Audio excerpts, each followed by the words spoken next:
Mr. President, it had seemed that the Gaza crisis could not get any worse until we learned of last Sunday's events in Tal al-Sultan in Rafah, where displaced Palestinians sheltering in tents were set on fire after Israeli airstrikes.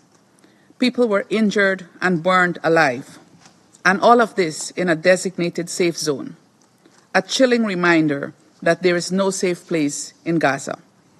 Guyana calls for a swift, independent, and international investigation to establish the facts surrounding this incident, including to identify the perpetrators.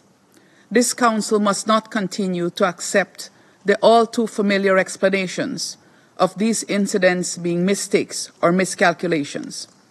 There is no justification for the killing of innocent civilians, and the Geneva Conventions of 1949 are clear on the obligation to protect civilians.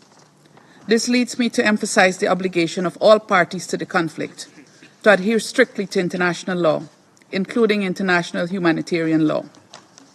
The ICJ has issued 3 sets of provisional measures, but there is no compliance. Indeed, 2 days had not yet passed following the last order by the court for Israel to halt military operations in Rafah, when the attack in Tal al-Sultan took place.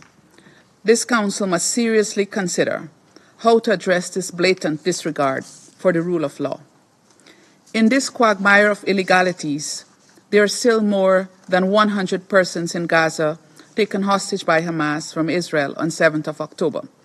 They must be immediately and unconditionally released, and their welfare must be protected.